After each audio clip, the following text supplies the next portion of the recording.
Nah, doa dari para rakyat Indonesia, Sabang sampai Merauke mendoakan kalian para atlet Mobile Legends Indonesia yang sedang berjuang di MSC. So, kita harus mengamankan poin kali ini adik-adik. Di kolom komentar dengan hashtag IndoPride dengan berdoa bersama-sama. Let's go menuju ke arah game yang kedua. Yes, spam juga benderanya, spam hashtagnya karena ini adalah best of two series game terakhir untuk match kali ini.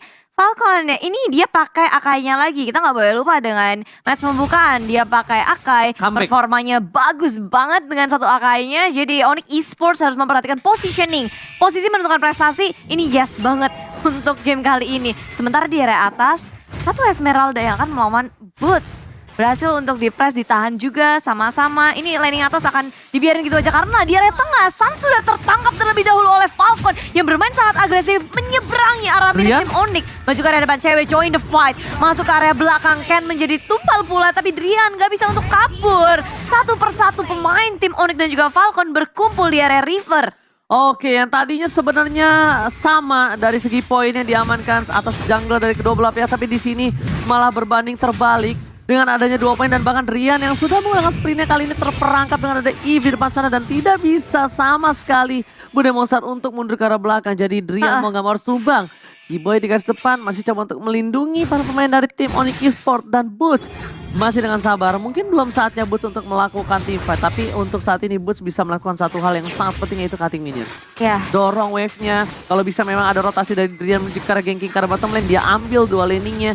Dan di mid lane, lihat Driannya dipaksa pulang, dipaksa, dipoking terus Bude damage-nya sama seorang Natalia Bude. Ya, tapi Justin juga harus recall kedua mid lane.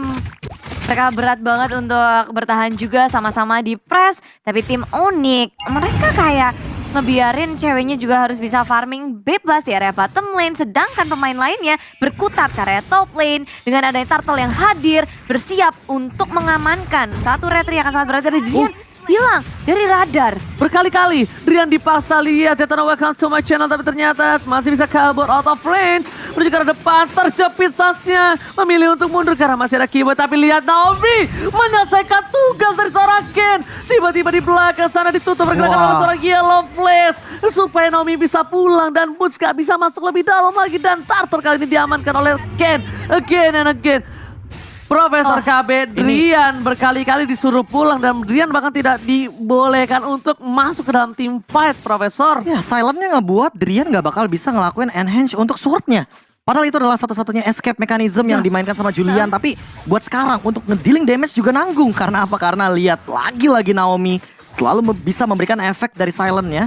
Agar nantinya tidak ada source skill yang keluar termasuk escape skill dari Kiboy dengan satu Garret Wing. Tapi lihat cewek mencoba untuk melakukan clear minion saja dan ini win condition yang dimiliki Onyx Esports. Saat ini cewek bisa membawa mereka ke arah late game karena apa? Karena cewek so far tidak disenggol-senggol laningnya. Iya. Tidak dihajar. Tapi Boots di depan sana memilih untuk melakukan clear minion. Langsung ada Hurricane dan damage burst. Langsung hilang begitu saja. Again and again Naomi dengan 4 point kill dengan item yang sudah dimiliki dan tanpa execute yang ditumbangin Uranus loh. 4 point kill. Tanpa execute. 4-1. 100% kill participation. Yes, semua ada lane yang 5. didatengin sama Naomi itu jadi malapetaka untuk tim Onyx. Dan bahkan mereka kayak ya udah ngepanis Boots. Walaupun tahu itu Uranus, mereka mengerahkan 3 member ke area top lane. Dan sekarang udah berrotasi lagi ke area bottom lane. Naomi udah jadi kuyang gerak kemana-mana. Langsung ke area bottom lane. Ngasih pressure ke arah cewek dan juga Kiboy. Serang, menakutkan. Serem loh. Wah, sakit banget Bude. Damage-nya kuyang. Ya kan? Aduh, tapi kali Menit ini keempat udah 1.200 perbedaan network. Gapnya udah mulai kelihatan, yang apalagi dengan bagaimana rotasi yang dimainkan ya. Nutupnya selalu ke area dari Turtle Pit loh.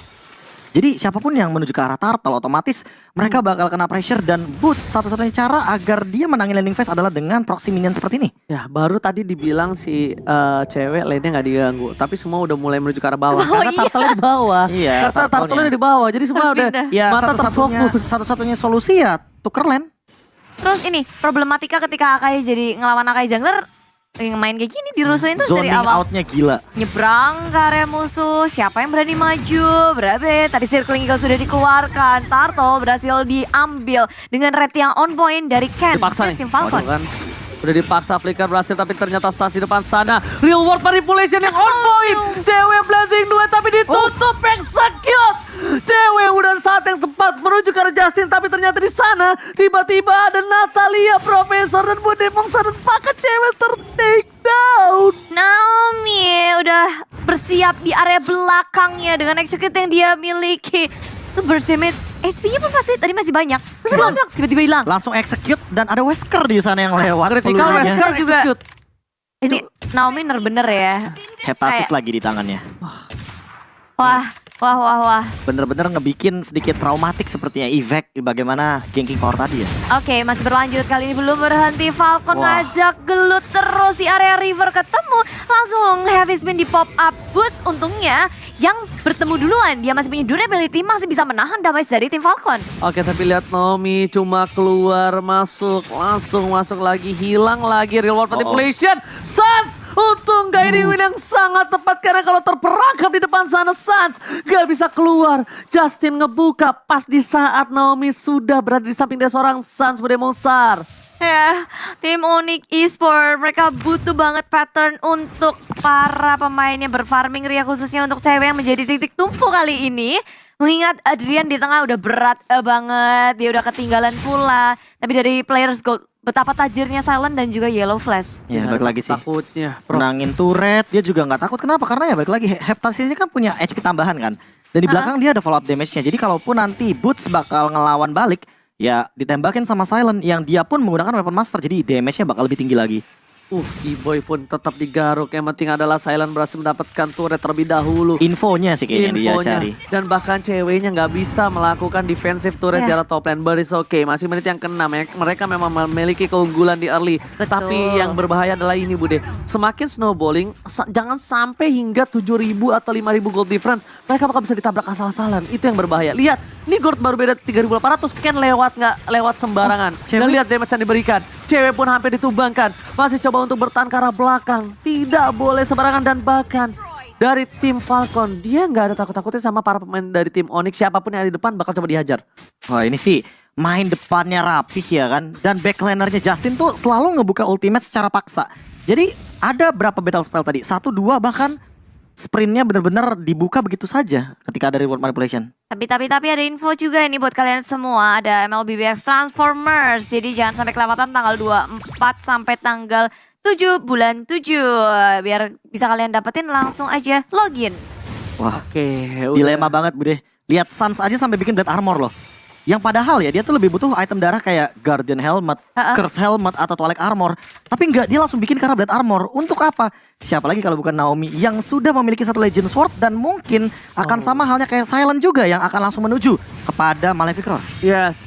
Malefic Roar langsung bisa dia menggaruk siapapun di depan sana dan bahkan Boots akan menjadi pilihan utama juga. Boots dari tadi seorang diri. Kalau kita dapat Boots dengan dengan heavy spin dan ini dia salah satu makanan yang lezat. Target lah. Target karena Boots tidak tercover Bude so far. 1-4. Boots bakal jadi pengalihan isu dari tim Wah. Onyx Esports dan melihat hal itu Falcon merespon dengan sangat sigap. Semua landingnya nggak ada yang dibiarin untuk ke nyentuh turret mereka. 3 turret tier pertama masih berdiri teguh. Tapi Yellow Flash di area top lane. Tengok betapa defense dari Falcon begitu kuat.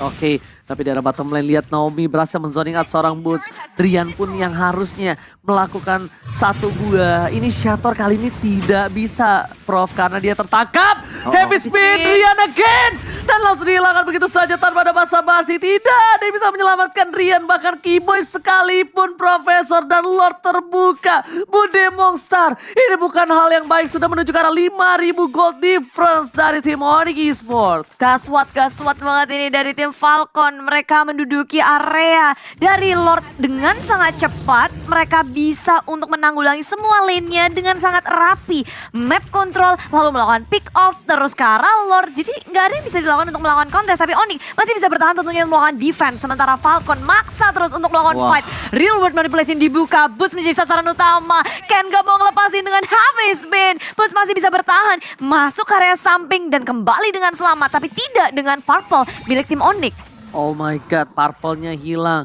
Dan bahkan lihat Lord masih bergerak di arah bottom lane. Yellow Flash bakal mendorong ke arah top lane. Profesor, apa yang harus dilakukan tim Onyx Esports? Untuk pick off 1 demi 1 agak berat ya. Karena untuk lockdownnya, stun effect-nya agak minim. Cuma untuk sekarang satu-satunya cara untuk bertahan adalah bagaimana untuk memanfaatkan Blazing Duet daripada seorang Cloud-nya cewek. Agar dia tidak terpick off dan masih bisa nge-clear wave dengan cepat aja. Oke, Prof, kasih tahu apa yang kau sering lakukan kalau di game nge-guess dengan koin yang banyak. Benar. Itu kamu bisa tebak-tebak buah manggis. Oke. Nantinya bisa berakhir manis. Oke. Untuk mendapatkan hadiah-hadiah menarik yang nantinya bisa ditukarkan di event MS yang sedang berjalan. Oke, tapi kita bakal lihat dulu di arah bottom lane. Di sini Lord bakal coba untuk mendapatkan satu buah cewek dan bakal terjepit kembali. Real world manipulation. Bakal di follow Adrian hilang. Bakal di depan sana double kill looking for triple kill. Salah masih bisa ke arah belakang seorang Keyboy. Fokus ke arah base-nya. Gak boleh apapun terjadi. Ini bisa menjadi bencana Onyx Esports. Mereka berada di posisi yang tidak cukup baik dengan adanya seorang Naomi di arah top lane. Masih coba untuk mendorong dan bahkan tidak memberikan nafas atas tim Onyx Esports. Bude Mongsar. Ya, mereka ngegas terus dengan winning condition yang mereka miliki. Bisa bermain agresif dari awal, memiliki damage yang sangat besar. Menit 11, Lord yang pertama, 1 inhibitor berhasil dijebolin oleh tim Falcon. Tapi Onyx masih bisa tenang. Mereka menduduki base-nya dengan pertahanan terkuat. Selagi base turret belum hancur, game masih milik siapapun. Masih bisa. Masih ada kesempatan. Masih ada kesempatan. Lihat di menit yang ke-11 dengan item yang sangat Profesor KB. Bahkan itemnya masih lumayan jauh ya. Still like plate, dia juga masih butuh ke arah Malefic Roar. Tapi Ken-nya juga udah selesai dengan Guardian Helmet. Dia juga punya Dominance Ice, lengkap banget lebih tepatnya. Oh. Buat Falcon dan lihat setupnya. Dipaksa lagi dengan real world manipulation. Cewek kena 2 tetes, tinggal separuh HP. But sebagai frontliner gak bisa untuk mempertahankan base dari inhibitornya. Satu mulai hilang dari cewek, tak bisa untuk bertahan lebih lagi. Falcon masih bertahan di dalam base milik tim Onyx Esports, menduduki areanya, gak mau pulang. Mereka mau langsung nge-push ke area base milik tim Onyx. Oke, tapi untungnya kali ini masih ada Drian. Tapi dipaksa. Volley Star dan bahkan Drian almost tertik dan guiding Wizard today. Sas masih bisa mundur ke arah belakang. Superminion masuk. Silent. Naomi menuju ke arah base turret. Jaga beli apa terjadi. Dan Falcon take the game. 2-0. Oh my God. Ini bukan awal yang baik untuk tim Onyx Esports, Profesor. Agak berat dengan mendapatkan 0 poin di babak group stage. Karena ini adalah kesenangan bagi Falcon. Kenapa? Karena mereka menang 1 kali 2-0, 3 poin. Udah. Seri tadi sama Todak 4 Udah poin. pasti masuk sih. Udah pasti masuk ke babak playoff. Makanya mereka sampai loncat seperti itu. Oh my God. Bisa dibilang start yang tidak begitu menyenangkan untuk teman-teman Onyx Esports dengan start point 0. Dan bisa dibilang buat sekarang juga ngelihat Justin dengan permainan secara paksanya ya. Dia ini hitungannya benar-benar mainin tarik ulur dengan gameplay yang optimal banget. Dia buka reward manipulation secara paksa agar teman-teman dari Onyx itu mundur ke arah belakang. Bahkan headbutt dan juga dari satu momen yang mahal tadi, cewek pas lagi Blazing Duet, dia diputar balik sama heavy spinnya Akai. Jadi ketangkep dan masih ada respect tentunya dari sosok